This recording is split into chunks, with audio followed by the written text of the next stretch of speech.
Welcome to the Benjamin Dixon Show, and special edition. Actually, I'm having an opportunity to speak with attorney and Emmy-nominated producer Antonio Moore. I've been following his work for a little while. I've had a chance to read a lot of his articles and watch a lot of his videos, and I'm sure he has a lot of specialties. But what I want to talk to him about, and what I've been drawn to his work with, has been his focus on Black wealth. Particularly in the context of this election. So before I go any further, Antonio, thanks so much for joining us, man. How are you today?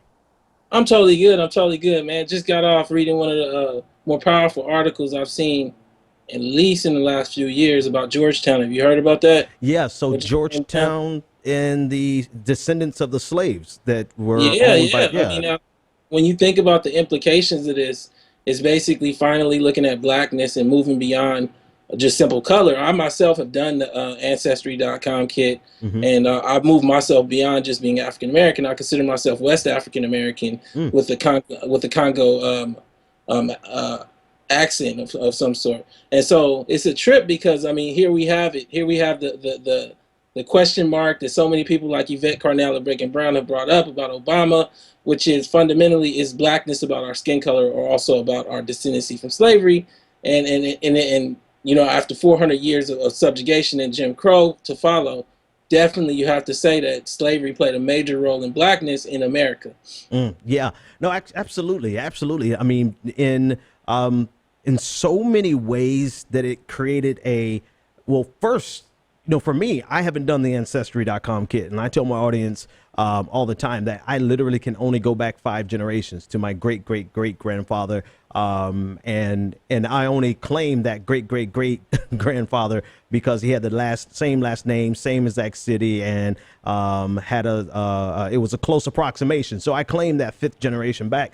But technically, I can only go back 4 generations with my family here in the United States. So and part of what you're saying is so true about what slavery did to blackness here, in not only in what it did to our ancestors, but how disconnected it made us from our history and even having a knowledge of where we're from. So now, thanks to DNA, And you know, and it's a trip because this Georgetown article actually has implications as to wealth as well. I mean, you start having this idea of culture as wealth that blacks in America have really not been able to take advantage of. You know, part of the reason we have this I came from nothing and now I'm rich kind of syndrome is because of the lack of inheritance, the lack of in vitro transfers, the lack of privilege that you get when you have things passed down to you. So what this Georgetown movement, or I'm actually just call it an action that we hope comes into a movement, can lead to is something similar to what we see in Native Americans, where people not only take pride in being black and coming from American heritage here in this country, but also start doing research and then find out who actually owned them or owned their families. And as a result, what can of worms do we open at that point? You know. Yeah, I hadn't thought about it. I hadn't thought about it like that. Right. I didn't bother. I'm quite sure. I know the family name that owned me, right? Because we still bear some of those names today. But I've never done. That's a good point, man. I honestly hadn't thought about the fact that we do have the possibility or the capability is the word I'm looking for, to actually connect the dots in terms of who is actually what family lines are due. And we have precedent already set with how in the indigenous people, the Native Americans here in the United States, how we how much has been attached to their lineage.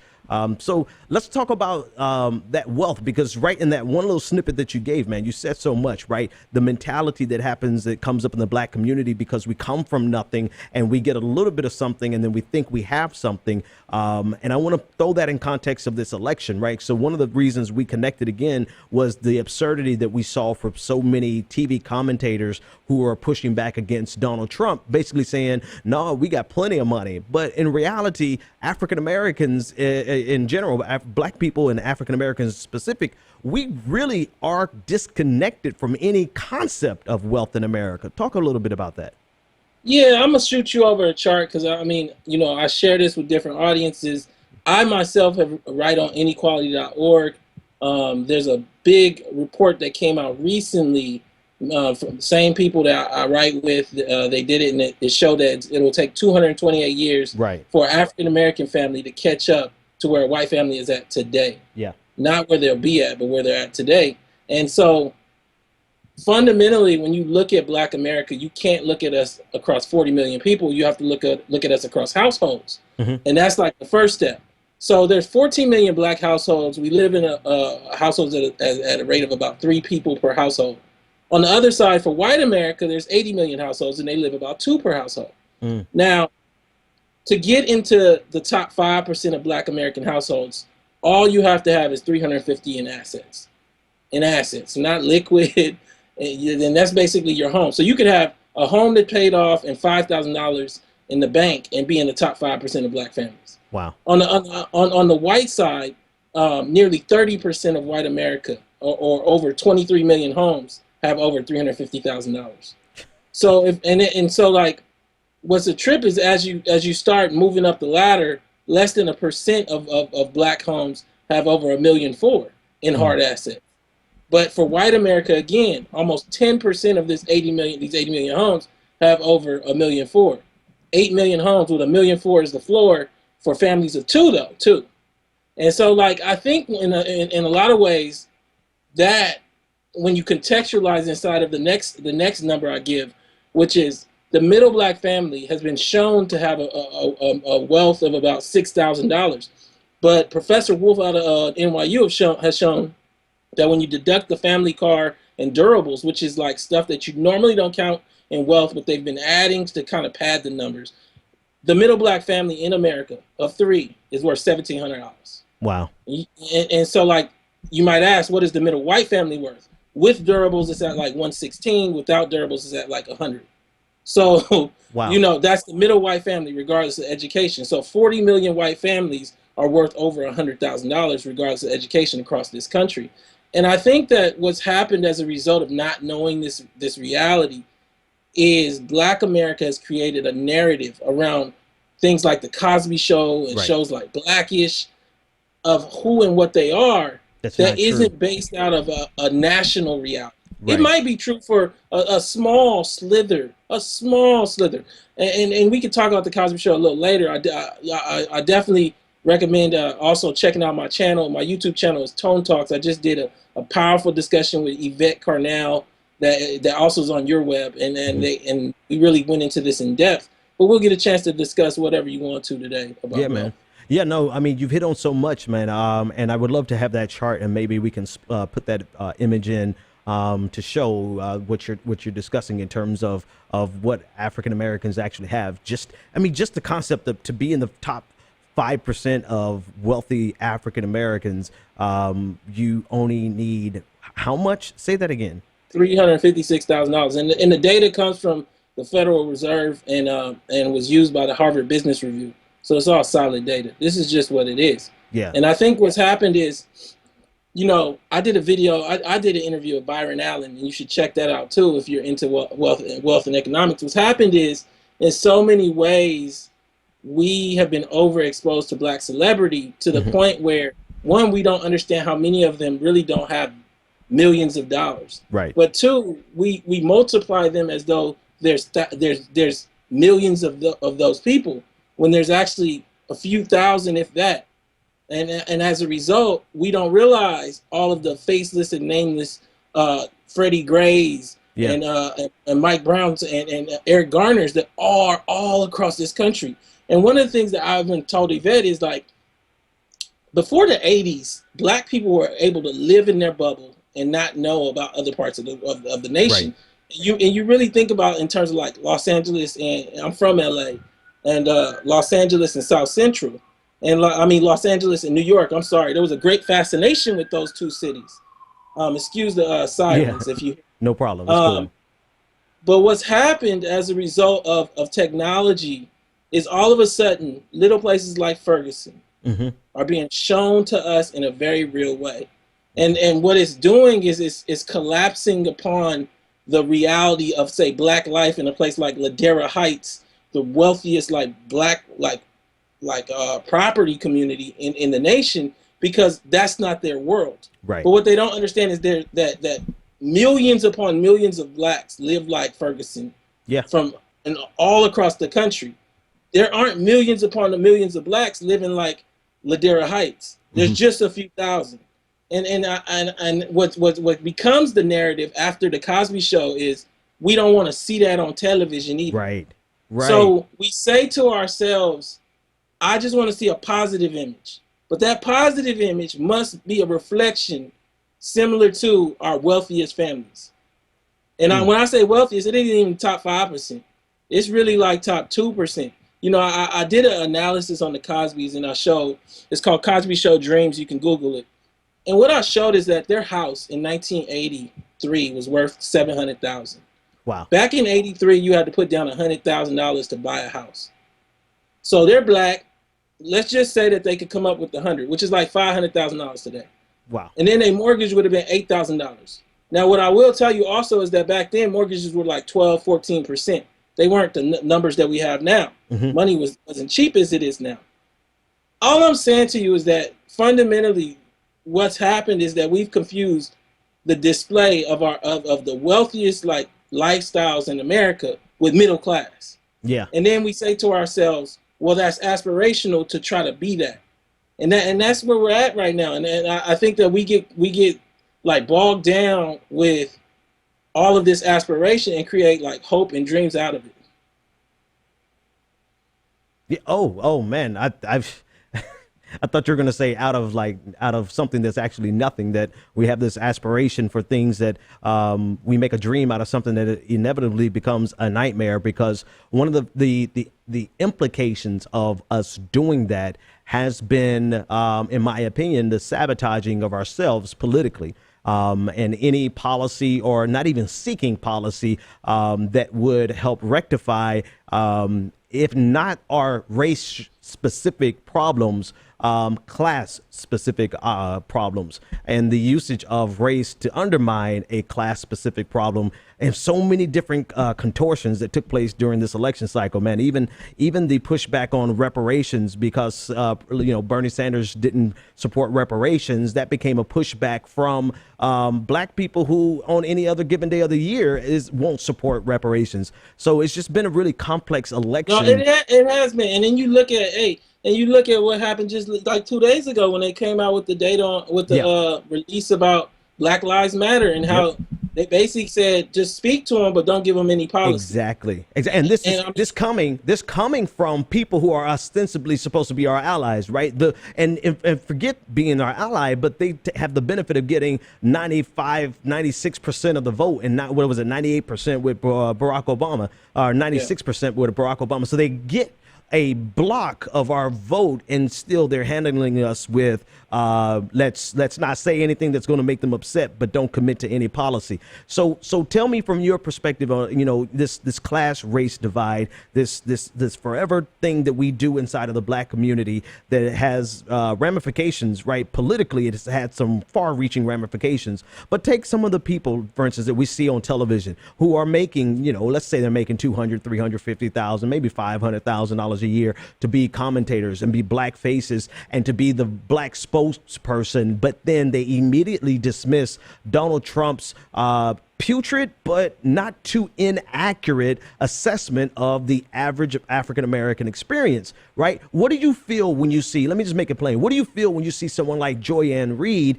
say, kind of dismiss the poverty narrative because, or actually, who was that? Angela Rye, who dismissed it because she has, her friends are doing fine.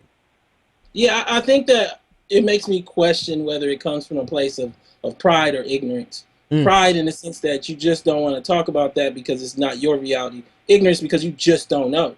And I fundamentally believe, I'm a former prosecutor myself, and even as I prosecuted, my awareness of the depths of mass incarceration were not as they are today. And so, like, I wonder sometimes, and that whether enough of our race are admitting how much they don't know about something and how they need to read. I actually brought this in here to show everybody, because this is something that everybody should definitely pick up, read, check it out at the library. It's called Capital in the 21st Century by Thomas Piketty. It was a New York Times bestseller for like a quarter of the year, I believe, last year. And basically, what we're trying to do is analyze wealth in isolation. So like can black people catch up? But we're not being honest that no people are catching up right now. Wealth is calcifying at the top of this country, at the top of this globe. And like fundamentally on top of it, we're not in the country where new people are making money anyway. That's in India and China. And so like you start dealing with like how black people have created a perception of themselves built largely out of the Cosby Show, rap, and Obama of aspiration that doesn't match the reality of what America is actually doing today. Right. And I think that's what you see when you actually look at the Tea Party versus Black America. So now when you come to the commentators are reflecting Black America's desire to hear that aspirational message. When you look at the Gallup polls, the most optimistic group in most of these polls is who? Black America. People. Yep. So like fundamentally, if you're Angela Rye, if you're Joanne Reed, and you want your show to work, you got to give them what they want. And like I think that on a real level, like what's gonna happen in the coming years, and we see that in Ferguson, is no matter how aspirational you are, when the rubber hits the road, you're gonna have to pay for your police. You're gonna have to pay for your kids to go to college. You look at like the for-profit schools, which I'm not for, but they were an answer for many a black person in terms of getting technical school skills and things of the sort. Right. You can no longer get private money for that. I mean, you can no longer get federal money for that as of Thursday. Right. As of Thursday, you cannot go to DeVry on federal money. So that means you got to pay cash. You got to pay. And so I think that, you know, when the rubber hits the road, this aspiration will be challenged. And so my main statement is I don't agree with the way these commentators play to that aspiration, but I think there's more than enough blame to go around beyond just them and their voice. Absolutely. Much of which is like a voice like yours, man, and with so much data and passion about what you're doing, man. We really, I appreciate it because it's just good to have somebody out there smarter than you who's doing this and talking about it, that I can go to you and get some data and share the data myself. So we appreciate what you're doing. What would you like to see happen, man? What do you think is, if not a solution, what would you say would be the best next step? Well, let me say this. I'm not an economist. I'm not. You know, I went to law school. I was a prosecutor. I'm nominated for Emmy for a documentary on the crack epidemic in Iran-Contra, but I'm not an economist.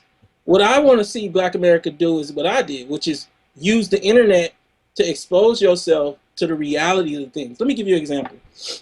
A year and a half ago, I really wanted to know how much land Black people own.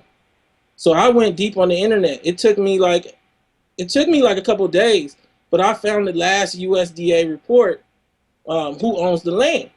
Then I wondered why there was no stories. No one had done a story on this USDA who owns the land report. And mind you, the USDA hasn't released another report since. And what I did was I parsed it out, and what I showed is that Black people own less than 1% of the rural land here in America. Wow. White people own 98% of the land, worth 99% of the money. Wow. Well, and just Ted Turner alone owns a quarter of what all Black people own in rural land. And so, like, if you don't understand that, then how can you start talking about banking Black? How can you start talking about change? Because you don't know how much. It's like going in the store and not having an awareness how much money's in your pocket. Yeah. Now, the sad reality is that what the data will show you, and it's not necessarily your individual fault in this lifetime. What the data will show you is that largely African Americans don't have much in terms of resource in this country. Yeah. Yeah. So then you have to adjust your goals. My solution is to get aware of the data, adjust your goals, so that you don't end up in a place where you're unhappy with yourself because you didn't achieve the pie in the sky dream that didn't match your resources. Man, that's what happens, dude. If you're a reasonable person somewhere around 30, hopefully it happens for people sooner, right? I think it happened for me around 27. I had some goals that I thought would be like, this is my way out of the lower middle class, right? I give my dad props, you know, as little money as he made we may have been in poverty, but we never knew. We always thought we were just at the bottom of the middle class. But you know, you have these dreams, these pipe dreams of how you're going to get out of it. And you spend and commit so much of your life to a pipe dream that ultimately comes back and traps you even further in poverty. So what you said is so practical and so important for, I think, everyone, because like you said, this is not just, this is probably disproportionately hard, no, not probably, absolutely disproportionately hurting Black people. But this is also an American problem where, you know, the pipe dream itself becomes an impediment to getting out of poverty, because you don't even, like you said, you go into the store and you don't even know how much money you have in your pocket, and you don't know what you're capable of doing based on the limitations of your resources. Man, you've said so much, and I want to do this a couple of times more, man. So tell us more about what you're doing, your ventures, who you are, everything that you're writing about. Just give us, you know, take about 30, 60 seconds and tell us about Antonio Moore. Yeah. I'm an attorney here in Los Angeles. Emmy nominated for my documentary, Freeway Cracking the System. It's the news and documentary Emmys. You know, they have the primetime Emmys and then they have the news and doc Emmys. They're both Emmys. But long form investigative journalism, we went into Nicaragua. We got the Nicaraguans as part of the Iran-Contra scandal.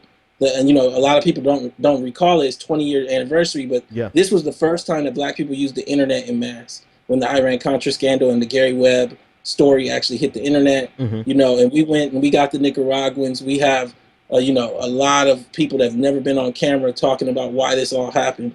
I have a YouTube channel, Tone Talks. Definitely chime in. My most recent video is 2 days ago. It's an extended version of this analysis about economics. And then also, I am trying to write a book called Dreams of More, about 4 generations of Black women in my family, started with my mother and moving back into slavery, and really discussing about the arc of Black feminism over a time period that transitioned from slavery into modern times of mass incarceration, and how it all weaves in together to create the family structures that we struggle with today. Awesome, man. Listen, I'm going to have you back sooner rather than later. And actually, when I hit this stop button on this record, I want to rap to you a little bit more about some things. So, ladies and gentlemen, this has been Antonio Moore. I'm definitely going to have him on the live show whenever we can get our schedules right. But this has been a special edition, and it will be worth your time sharing this with someone who may think that they're living the Bill Cosby life. In reality, not even 5% of us are living that reality. And that's something we need to be sober about. Antonio, thanks so much for your time, man. Thank you.